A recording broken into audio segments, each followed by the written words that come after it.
Good evening, everybody. It's Monday night, which means it's time to go wild.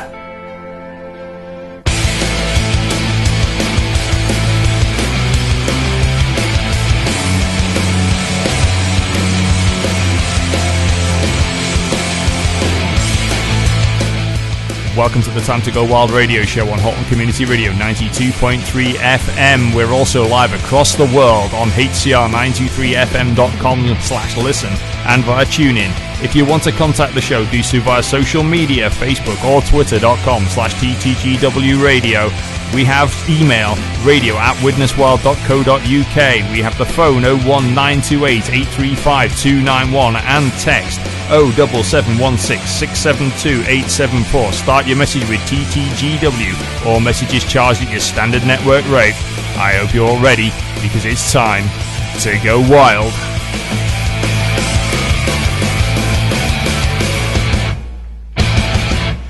Good evening, everyone. Welcome to Time to Go Wild Radio on Halton Community Radio 92.3 FM. The reason I'm a bit sort of, it's been a busy weekend for me, but I have someone to stop me bouncing off the walls all evening, I should say. Andy Witchley. Good evening, Colin. Oh, thanks for coming in, Andy. Oh, well, you've had a busy weekend anyway, haven't you? As always, mate, yeah. We've been doing a bit of rallying on the other job I have, so all day in Blackpool yesterday in the rain. Missed the women's game, unfortunately, but... Yeah, so other than hockey, sometimes there is sport outside of hockey. There is, and there's not... Well, me and you don't have a lot going on, hence why we're here on a Monday night on our own. But we do have a lot of scores to get through, so we'll get through them, and it'll give us plenty to talk about. This is what's been happening over the last week.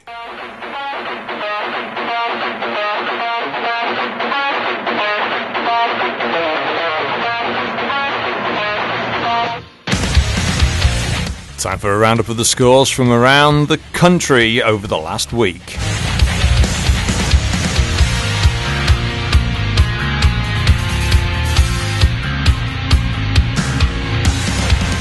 We begin with Challenge Cup action from the Elite Ice Hockey League on Thursday 19th of September.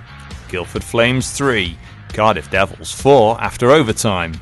On Saturday, Belfast Giants 3, Dundee Stars 4. Manchester Storm 1, Nottingham Panthers 2. On Sunday, Coventry Blaze 5, Cardiff Devils 1. In the Elite Ice Hockey League action, on Saturday, Cardiff Devils 2, Glasgow Clan 6. Sheffield Steelers 4, Guildford Flames 1. Fife Flyers 6, Coventry Blaze 3. On Sunday, Belfast Giants 3, Nottingham Panthers 0. Sheffield Steelers 3, Glasgow Clan 4. Dundee Stars 5, Manchester Storm 3. Guildford Flames 4, Fife Flyers 2. EIHA Under-18s North 2 action for Saturday. Sutton 1, Manchester 12. Widnes 5, Solihull 10. On Sunday, Solihull 6, Deeside 1. EIHA Under-15s North 3 action from Saturday. Blackburn 6, Solihull 10. EIHA Under-13s North 3 action on Saturday. Blackburn 4, Manchester 5. EIHA Under-11s North 3 action from Saturday. Manchester 8, Whitley Bay 0. On Sunday, Whitley Bay 2, Bradford 0. NIHL National League action from Saturday. Swindon Wildcats 9, Raiders 6. Bracknell Bees 5, Peterborough Phantoms 4. Basingstoke Bison 7, Telford Tigers 5. Milton Keynes Lightning 4, Hull Pirates 5. On Sunday, Sheffield Steel Dogs 6, Milton Keynes Lightning 4. Raiders 8, Basingstoke Bison 3. Peterborough Phantoms 3, Bracknell Bees 0.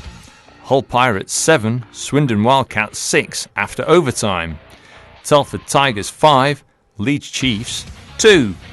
NIHL Division 1 North Morley action from Sunday. Whitley Warriors 4, Sutton Sting 3 after a shootout. NIHL Division 2 North Laidler action from Saturday. Bradford Bulldogs 8, Dragons 5. Hull Jets 20, Blackburn Hawks D2 0. Telford Tigers D2 4. Sheffield Senators 5 after overtime. On Sunday, Altrincham Aces 7. Bradford Bulldogs 3. Dragons 1. Telford Tigers D2 6. NIHL Midland Cup action from Saturday. Sutton Sting 7. Blackburn Hawks D1 3. And on Sunday, Nottingham Lions 2. Solihull Barons 13. And Blackburn Hawks D1 6. Widnes Wild 1. Finally, EIHA Women's Division 1 Challenge game. On Sunday, Widnes Wild Women 8. Solway Sharks 8. And that's a roundup of the scores over the last week. Come back for more next week.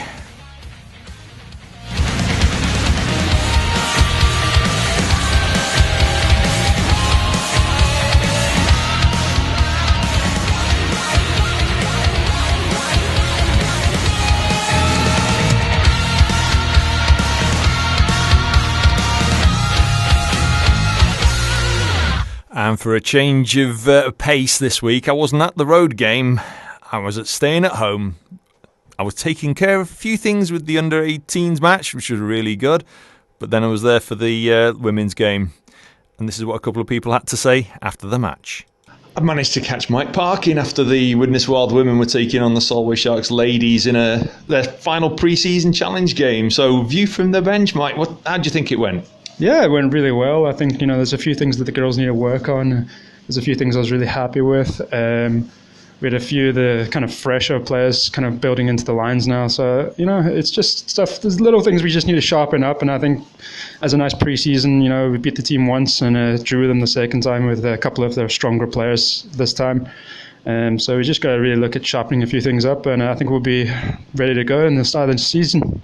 I mean, looking at the performance tonight compared to where the team were at the end of last year, it looks like things have continued to grow. The skating, vision, stick handling across the team, especially from everyone who was new last year, it's just continued to build. Yeah. Well, last season we really took some of the positives. Obviously, I know they didn't do that amazing last season, but this season we really look on fighting our way back to EPL. So it's really like little things to work on. We've really been focusing on putting a plan together for the whole season and really trying to get something built up, especially from the little successes we had last season, but just to fight a bit more and get back to where we were. Yeah, I mean, plenty of people on the score sheet tonight, new names on the score sheet tonight. Everyone seems to be going home in good spirits.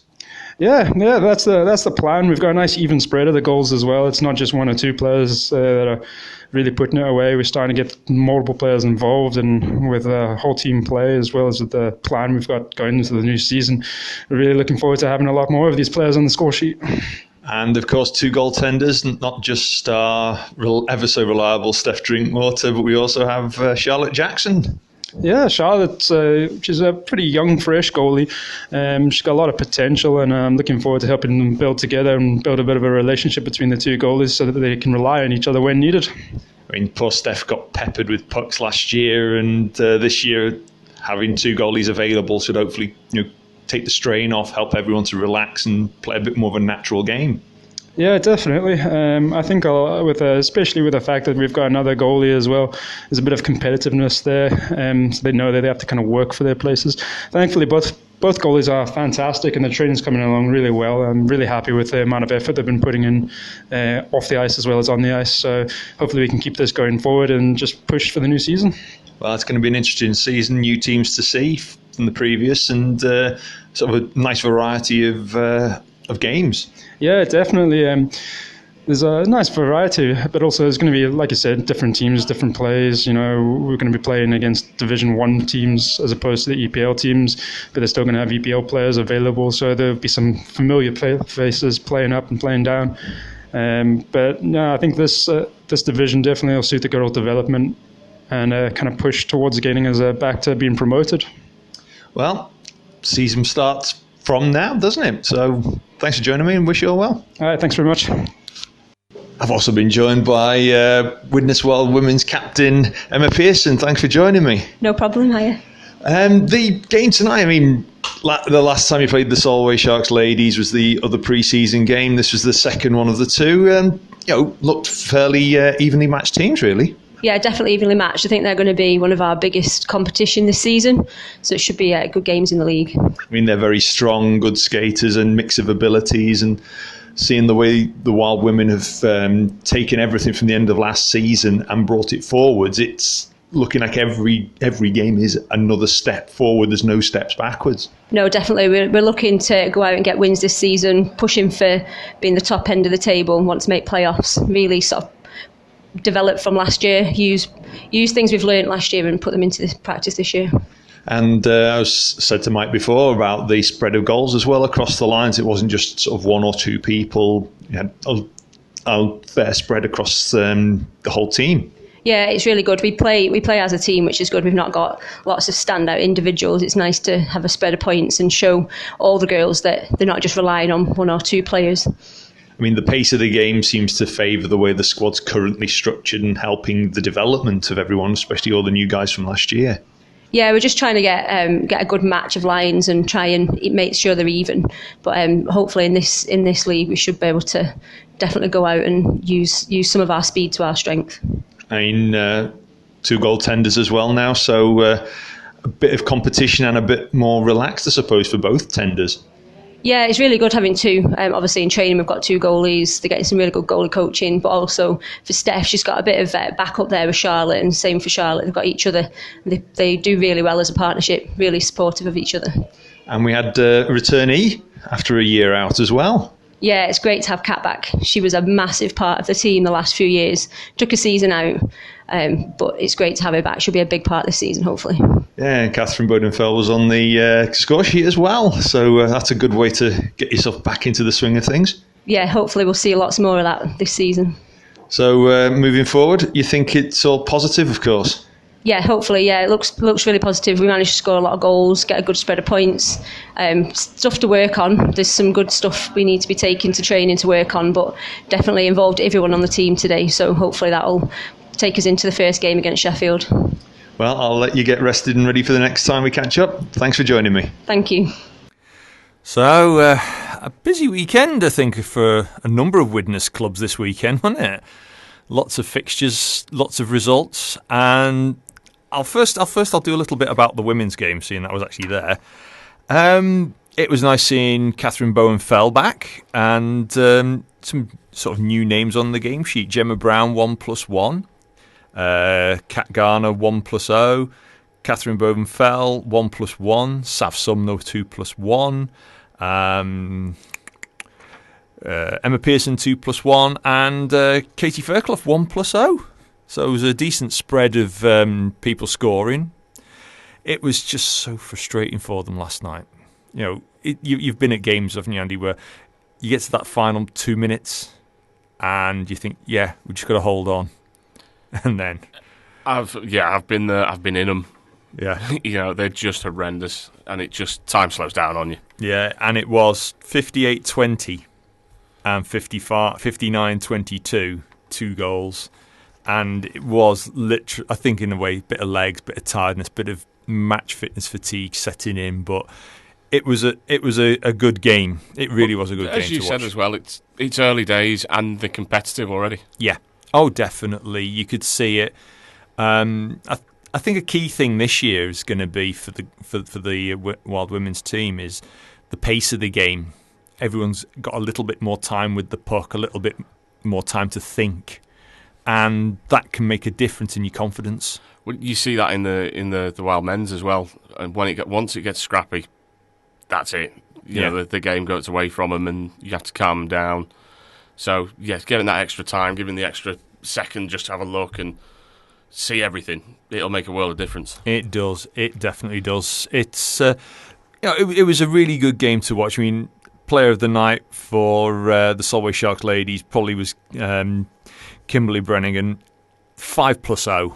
I mean, she was on fire, absolutely on fire. Karen Craig 2+0, Rebecca Nicol +1, Amanda Murdoch +1, and Maureen Muir +2. Michelle Croucher 1+0. It was actually a reasonable spread in the end, but yeah, a big impact from Kimberly as their sort of standout forward of the night. But it was a good game. It got a bit feisty in the final moments. Solway didn't back down. In fact, the swingometer would have broken if you had Peter Snow's swingometer with you, because the score was pretty much one goal in it all the way through the game. It just sounds like I missed a good game. I should have been there instead of standing in a car park in Blackpool, really. That's what you get for missing hockey. But all being well, highlights of the goal action from that will be going online a little bit later on. And I think one person who we've both agreed on will not be missing hockey this week, looking at some of these scores, is the goalkeeper over at Blackburn D2. Yes. Dominic Jolly. I feel so sorry for them. Blackburn Hawks D2. Looking at the score, and the Hull Jets didn't sort of. I won't say, if you look at the game sheet for a 20-0 game, they spread the goals around. I was just going to say, that is a big spread, isn't it? You know, every player apart from Owen McKay and Joe Anson, as an outskater, got on the board with at least 1 point, if not more. So the goals and assists are spread across all of the lines, but poor Dominic in the Blackburn goal. Total shots? 85. I mean, that's not the way to spend a Saturday night, let's be honest. No. Considering it was 85-5. Yeah. You know, but we said Hull is going to have a good team this year. Yeah. You know, and I think Blackburn are missing quite a few. They are. Quite short. So it's just a shame that you start to see results like that. But you know, they dig in. They don't give up. And you know, last year they didn't give up. They picked up Sam Bolwell last year. Sam's now at D-side, and they're just going to keep digging in. A lot of them are the same players, but they are going to keep digging in and digging in. It'll come. It will come. Yeah. And look at Bradford the other year. Yeah. You know, and look where they are now. Oh yeah, they made so many improvements across their team that before you knew it, they're fighting at the top of the table. In terms of our YKK Widnes Wild Cup action, from all reports, it was actually the result of 6-1 didn't reflect the performance for the guys. From what I've been told, it was ridiculously close, and it was just that one shot that crept in each period, extra shot. The shots on goal, where are we? Well, actually, the shots on goal, 26 on Nick Straphans, 51 on Phil Pierson. So, you know, it's a 2-to-1 ratio on your shots on goal. But it just depends where they're shooting. You know, if they're miles away, they can take as many. Oh, yeah. I mean, that's the shots on goal, of course, have to be on target. Yeah. But, knowing what Blackburn Hawks senior top team have always been like, they always at the end of the day, they're a D1 team, and they compete in that league. Yeah, and I think they are going to compete quite well this year, going to be back up to where they were in the previous years, whereas they had a complete change in the squad, different coaching, and it really did affect them. I think as well, you know, we've shown we can compete with them, and I think a big test will be Sunday. Yeah, that's going to be the key against the Nottingham Lions. I mean, Nottingham scored this weekend. If you just refresh everybody. I'm just trying to find them now. Yeah, I mean, some reports say that the score flattered the Hawks 1. I mean, I'm only going off reports. Lots of shots coming in from different places. Against reports. At Nottingham, it was 13-2 to Solihull. Ouch. And the other did they only have the one game? I think they only had the one. Yeah. Oh no, they had cup action. Yeah, that was the cup game. Oh, that was the cup game. Right. I wasn't sure if they had league and cup. Normally I have the score sheet this side. I've lent it to Andy. So, dear listener, that's why Andy's looking up the score review. Yeah, only the one game. Well, there we go. that answers that question. Another key game, and I think it was a key game, especially after the loss of a player at the end of the first period. Adam Case, we do wish him well on recovery. And that was our very own DMH Tyres sponsored Wild Academy under-18s. Though the score was 5 to Widnes, 10 to Solihull, the 18s absolutely grafted out that result. They played really well against a good team. Solihull have got a lot of experience on that squad. I've heard some good reports about a certain Wild player as well.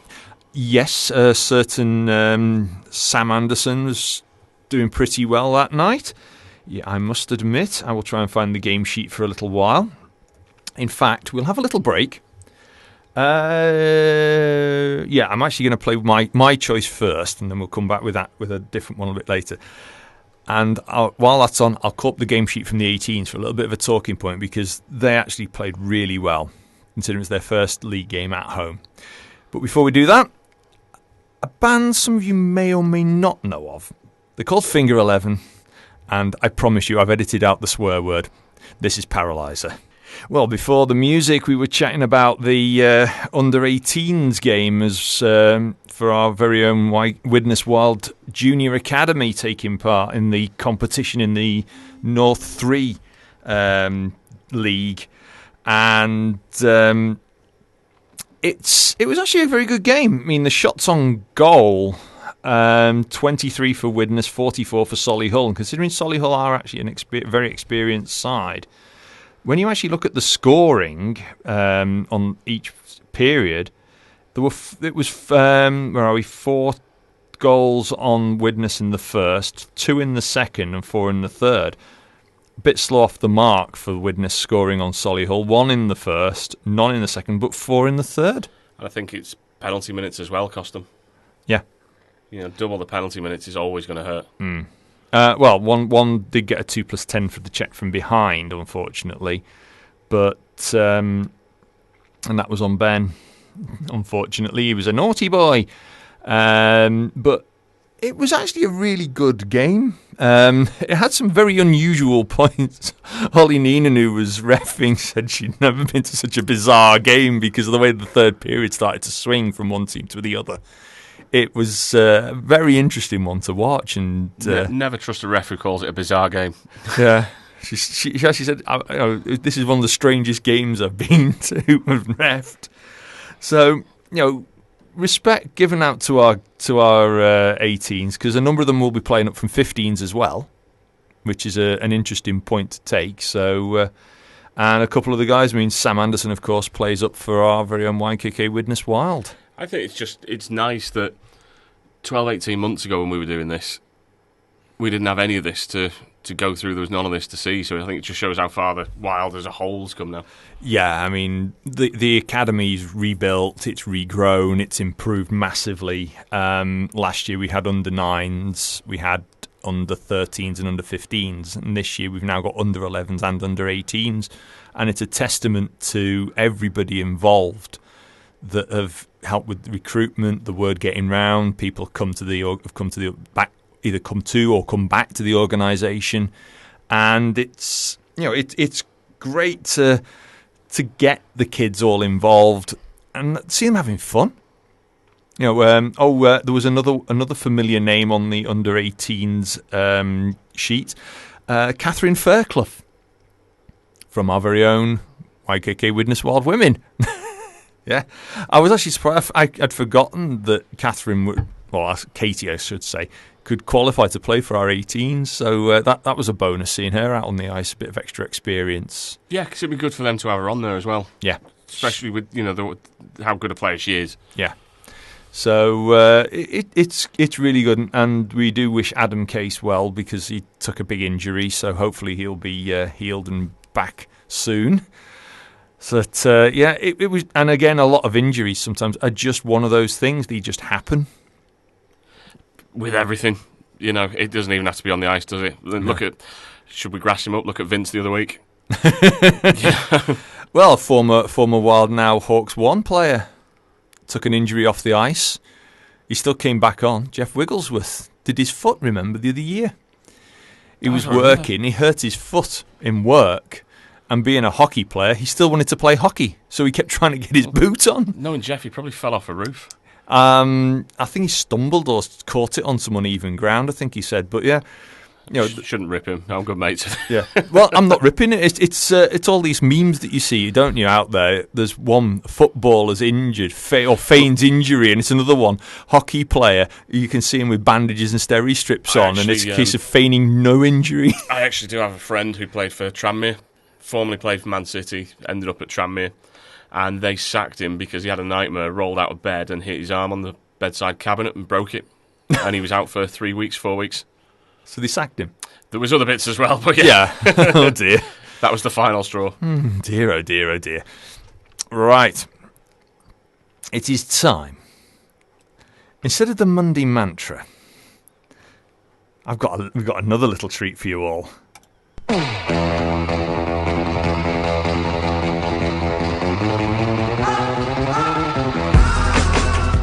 So, for something a little different, we've got we'll call it Andy Winch's Words of Wisdom and Trivia. There's definitely no wisdom involved. What have you got for us this weekend? Well, as you know, I like to have a little research and a little look around, so find some of the stranger things in hockey and life in general. But we've got some interesting stuff this week. So, found out that in 1930 there was a goalie in the NHL called Albie Goldberry. Now, he actually randomly caught fire in the middle of a game. Unfortunately, it did take some time to put him out. And he did get injured, but it turned out it was due to he was quite a heavy smoker and he was carrying a box of matches, so he went for a save, the puck hit the matches and up he went. Of all the things to keep in your... I mean, I know we wax the sticks and the likes, but yeah. Just to run off after the period and have a quick go on his pipe. Mind you, in this day and age, you'd be worried if they kept their vape thing in their pocket if they did that instead. I actually did that the other week. I was on the ice and I forgot. Ooh. And had to, not a game really, just a session, and I had to go and throw it through the penalty box to make sure I ever fell over. It didn't do anything. One that I would have loved to have seen in 1987, so we're going back, a junior championship game between Canada and the USSR. Mass brawl broke out, full bench clearance. Lasted so long the officials had to turn the lights out as they were still fighting in an attempt to get them to stop. It didn't work, and they just carried on. I just have an image of our lot going at it and Suster's just flicking lights on and off randomly. just trying to stop them. Oh, I don't know. Anything's possible at hockey. Anything.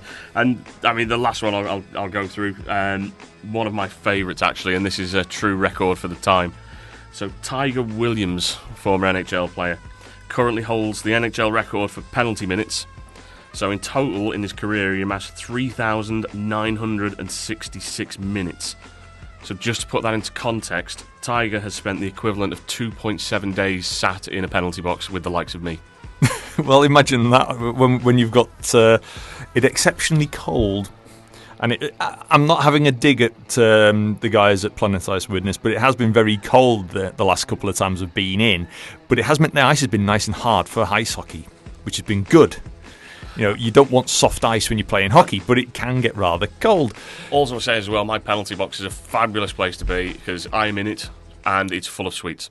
Yeah, well, we know why half of the players take penalties. Well, we do, and Ken Armstrong keeps coming into the away penalty box just to nick the sweets. Well, which brings us on to our next little featurette.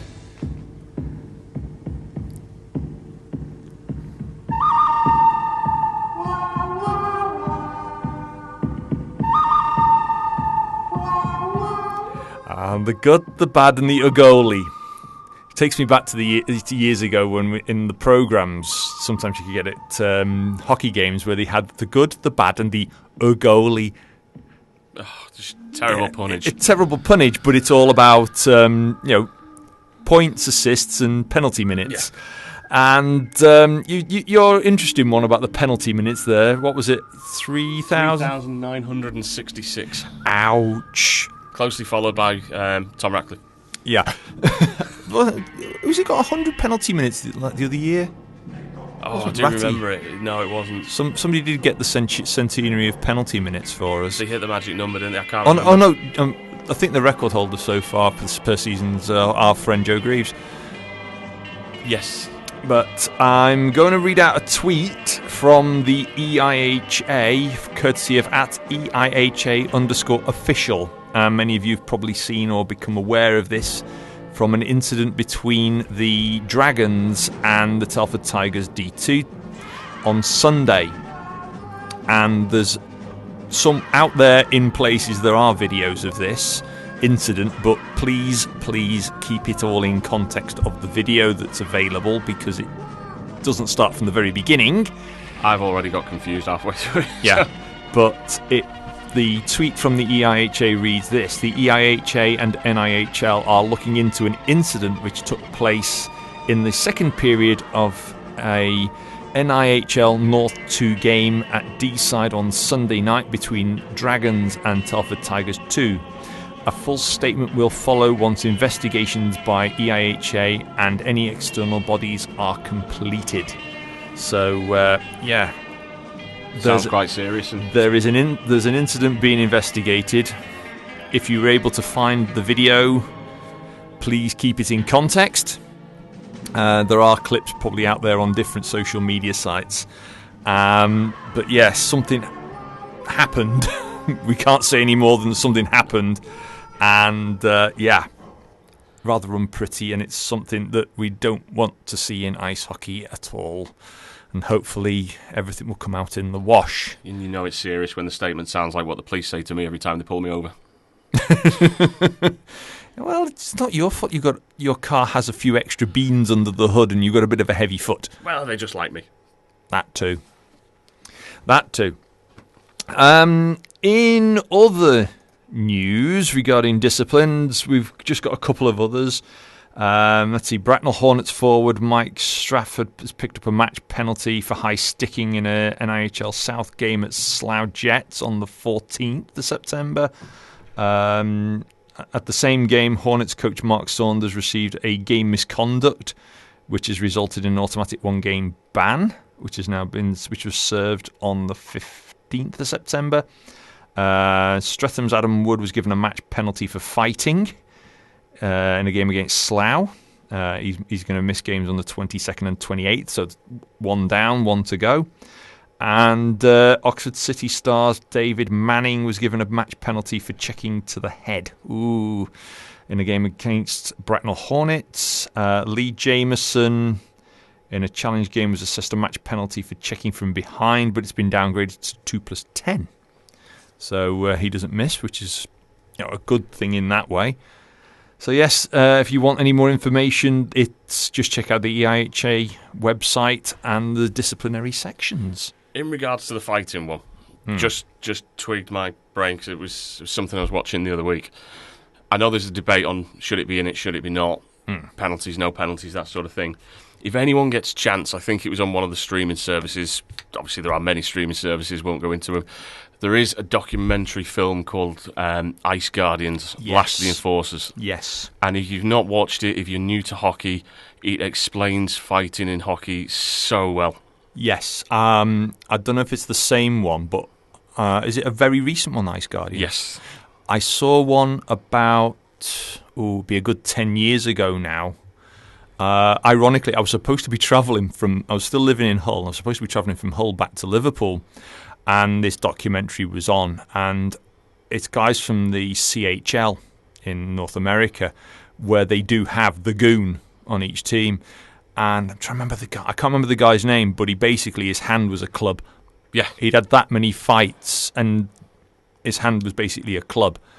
And ironically, there's a lot of honour in a hockey fight. There is, and there's a lot of rules, and it's when you watch it and you actually get it explained to you, especially if you are new to hockey, it's a fascinating thing watching it. Yeah. In some ways, part of that rule, if you've seen the clip from the incident with Lee Kemp and who was it in Blackburn last week? It wasn't Lomax, was it? Yes, Ollie Lomax. Yes. Oh, and we wish Ollie Lomax well in his retirement. Yeah, retired, we do. Retired the jersey. He's very notorious, and they retired his jersey at the weekend, so hopefully it was a good ceremony for him. But considering he was the one asking why we were retiring Ollie's a week before. And, Ollie Lomax is known for getting himself into fisticuffs and fights and stuff and being very physical. Lee Kemp was doing what the big guy does at times. A big guy on a team will look after when one of the smaller guys is taken out, and that's what was done. And it's kind of an unwritten code. Yeah, if you don't do anything stupid, you don't pick on the little guy. You cheap shot the little guy, the big guy's going to come after you. And if a team has got a big guy, somebody will come out. It's like running goalies. See, I'm on the dark side of this one. I mean, goalies in the blue paint, you do not touch them. If they're in front of the goal line, if they're between the goal line and the hash marks, you can spook them. If they've crossed the hash marks heading up to the blue line, you can seriously spook them. If they're behind the goal line against the boards, you can bump them. You don't cheap shot them, though. Oh, no, we still make it legal. Yeah. Yeah, I'm all for that. Yeah. But, goalies in the blue paint. Now being a keeper saying not to say Goaltenders in blue paint, you do not touch. You run a goalie in blue paint, you know what's coming to you.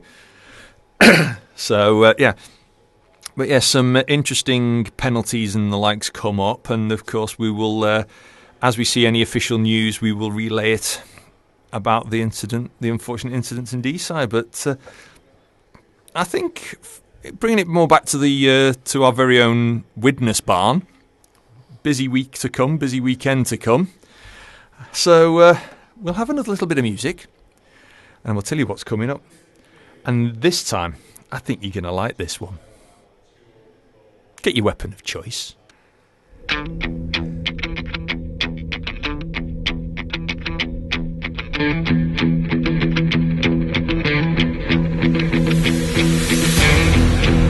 Of course, don't forget to keep an eye on all your social media outlets for your YKK Widnes Wild and other Widnes-related teams. Of course, YKK Widnes Wild's website is widneswild.co.uk, and the new website was launched over the last week.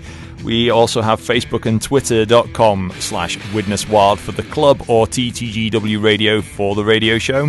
And the Instagram feed is Instagram.com/WidnesWildOfficial. And a quick mention, of course, for our very own Widnes Wild YouTube page. We need to get another 8 subscribers for a magic number of 100, because when we hit that magic number, we can get our special domain. So come on, you YouTube users, get subscribing. Check us out just do a search for Widnes Wild, and you will find both the highlight hosting page, which is my own, and the Widnes Wild official hosting page, which has the podcasts for this very radio show hosted on it as well. And of course, we have our sponsors to thank, who are valued as ever. YKK headline sponsor, Sepsis Trust, who are our penalty box sponsor, and of course our other sponsors of Sprakes & Son of Widnes, DMH Tyres, CL Woodworking, Blast and Paint Stripping, and Bespoke Conversions. And as well, we have our charity of the year, Stick and Step. So then, Andy, what else is coming up? So, fixtures-wise, Saturday, 28th of September, we've got Widnes under-9s against Deeside. That's 16:45 face-off. Widnes under-18s at Sutton under-18s. That's a 7:45. Sheffield Senators to YKK Widnes Wild. That is a 3:30 face-off. Sunday, 29th of September, we're back into the cup action. Widnes Wild against Nottingham Lions. 5:30 face-off as always. Can't believe I'm going to miss that one. Saturday, 5th of October, Widnes under-9s playing Telford, 16:05. We've got Widnes under-13s playing Blackburn under-13s at 6:15. We've got Widnes under-18s playing Deeside under-18s at 7:45. And Widnes Wild are away to Altrincham Aces, and that is a 7 p.m. face-off. On Sunday, the 6th of October, the Widnes Wild women are in action against Sheffield Shadows. That's a 5:30 face-off. Sunday, the 13th of October, Solihull under-18s are hosting Widnes Wild under-18s, 5:30 face-off. And Sunday, the 13th of October, the big one we've been looking forward to back in the Cup, Widnes Wild versus Solihull Barons, 5:30 face-off. And we have some travel-related news for the trip to Sheffield as well. We do this Saturday. We are off to Sheffield, so the bus leaves the rink at 11:45 Saturday morning. It's £6 for a non-season ticket holder, £5 for a season ticket holder, £1 for any child with an adult. And you can book via Facebook or Twitter at the Widnes Wild Ones Twitter page and Facebook page.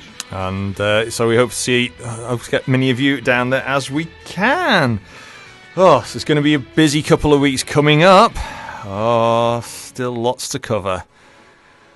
And it brings us nicely on to a couple of little newsy-related items. First off, normally I put this through as an announcement, but the announcements have been coming through from our very own YKK Widnes Wild Women, and a lot of the players have got themselves a bit of extra sponsorship for the year as individual sponsors, and the latest one that I've seen announced is our very own Karen Cooper, sponsored by Design Wellness.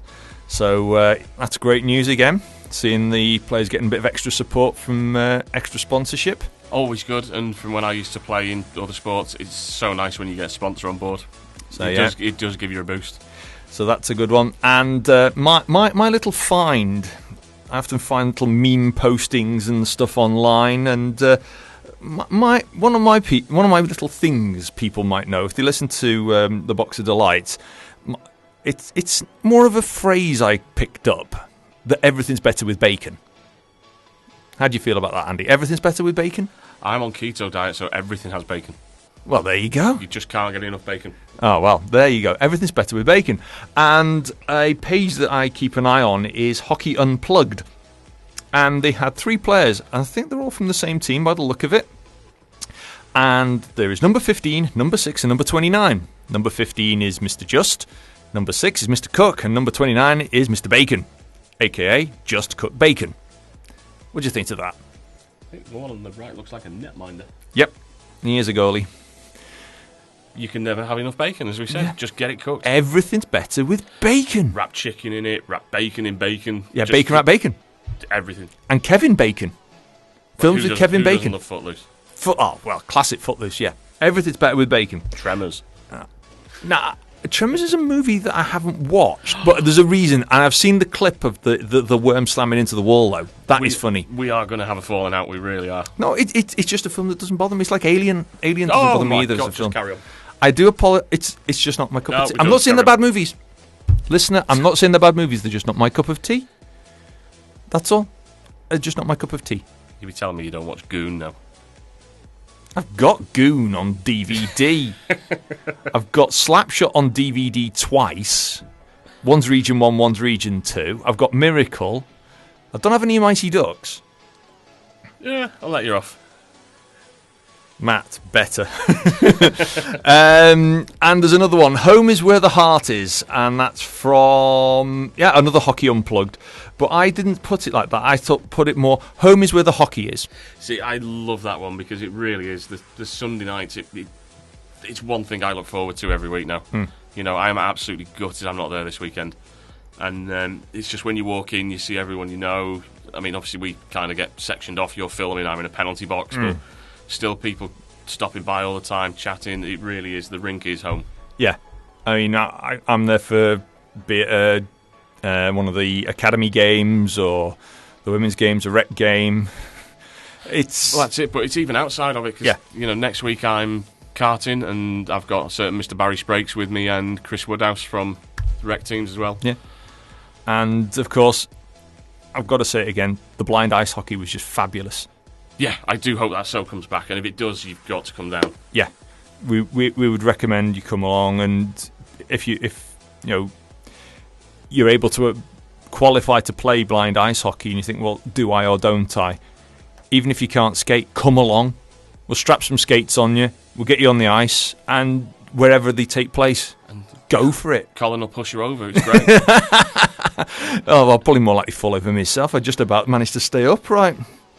But, you know, it is a fabulous experience, and everyone involved, true credit as sports people. The next one is actually going to be at Oxford pretty much imminently, I think, isn't it? Yeah, it is. It is. We'll try and we'll double check the date with the interview we got from last week, and we'll give it an extra plug next week. Yeah, because I think we're in time. Something like the 6th of October rings a bell. I think as well, just speaking of extra plugs. Yeah, I think it's next weekend, the 6th of October, if memory serves. Speaking of extra plugs, our friends over at Mersey FC, I don't have any figures. I've not spoken to James yet, but I believe it was a very successful afternoon, early afternoon on Sunday. So for anyone who went, supported them, we donated some bits and pieces for them as well. Just a big thank you. Hopefully it raised quite a lot of money for a really good cause. Oh, well, it was a very good cause, and it was a very sad reason to have to do an event like that. Yeah, but again, it's one of them events, really sad to have to do it. You shouldn't have to do it, but when you do, just everyone gets behind it. It's the fact that, people won't be put down. There's been other events like the Rob Craig games that they do and the hockey and the likes. People just saying around and won't get dragged down by it. The fact that we just push forwards. And just on a charity and community note as well, we've mentioned this last season. One of my roles here is to help Wild with charity events, community events, that sort of thing. And this season, I've got some bits in the pipeline. One who I'm actually terrifying some of the women's team with. Oh, yes. With details will follow once it's confirmed, but it's quite a big event, this one. But let's just say, if it is the event we've been discussing, rather than me. To be honest, I would love to do that, what they're going to do. But when it's all finalised, we'll announce it. But it doesn't matter how big or small the event is. Widnes Wild, we want to get involved. So if anyone does listen, if they've got something coming up, if you want to discuss it, you can email me at community@widneswild.co.uk. And we're here to help. We're here to do what we can. Yep. Absolutely anything, and I'd love to hear from you. And if you can't spell community, because half the time we can't spell, send it to radio@widneswild.co.uk. So there's plenty of contacts, and we'll make sure it gets through to the right people. I put it in once and saved it. So one final news item regarding from the EIHA is that the EIHA NIHL National Division is using a 4-man officiating system now. So, they're going to the 2 refs, 2 line nose system in the National League to match up with the Elite League now. It's kind of had to go for it, isn't it? Because it's the next step. So, well, in many ways, the game can be that quick. I'll use a controversial thing. They brought in video official in cricket a lot. They do video official in rugby union and rugby league a lot. The biggest one this year, of course, has been VAR in association football. And people moaning about it, but in the end, the game's that fast and technical. Well, ice hockey, it's one of the fastest sports around. You're trying to keep up with incidents and there was actually a fact stuff on this the other day, and I think it was they were only looking at negative decisions, so should they disallow, should they give a penalty? It's been used 10 times in the season so far already. And 9 of them was bang on right. So it goes without saying, really. It's like when they brought in goal line technology. The number of times in the National Hockey League where is it a goal or isn't it? And, it is. They've got to be sure. And you can say it slows the game down, but they have a break in play and they're looking at a goal camera to try and spot if a puck's crossed the line. Look at ice hockey. I mean, we had stick and step there last week. We tried to explain about stoppages and, all right, last week was quite a clean game stoppage-wise. But in ice hockey in general, the amount of stop-starts you've got, but you just don't notice it. Yeah. It just cracks on that quick. I mean, they'll get quicker and they'll get better in whatever sport, but having the 4-man system, hopefully, it means that in some ways it can stop a lot of cheap shots. It can clean the game up. Because they know it's there. They can't do something off the puck. They can't do something behind because there's a second pair of eyes watching off the puck as well as one watching on the puck, as well as your 2 lines. So in that way, it's like when they first brought in the 5-minute major for fighting in the Elite League. It cleaned the game up, ironically. We don't want it completely clean. In that. No. As you were saying about Ice Guardians, yes. And people say about bringing... we're not going to have time for a song now because we can talk this bit through to the end. In Ice Guardians, they say about the rules of conduct of fighting. And when they brought in the 5-minute major in the Elite League to match up with the National Hockey League in North America, all of a sudden, all the cheap shots stopped. Yeah. The nasty slashings, the nasty hookings, the swinging sticks, because they knew if something kicked off, all right, it's getting chippy. Next face-off, let's drop and go. Okay, the two big guys have a good thing. The fans get buoyed up. I'm very bad at putting the words together. I will not even try and explain the motion you have just made on that side of the desk. Punches, Andy, punches. They have a good punch up. The fans go wild. The benches go wild. The atmosphere goes berserk, and everyone has a good time. You're going to have to do that when you're filming next week on top of the thing where everyone can see you. Well, we're out of time, so till next week. We're just going to basically crash straight into the news. So from time to go wild for another week. Andy, thanks very much for being here. Thank you very much, mate. Been fun. And in the last few seconds, take care, enjoy your hockey. For me, ta-ra.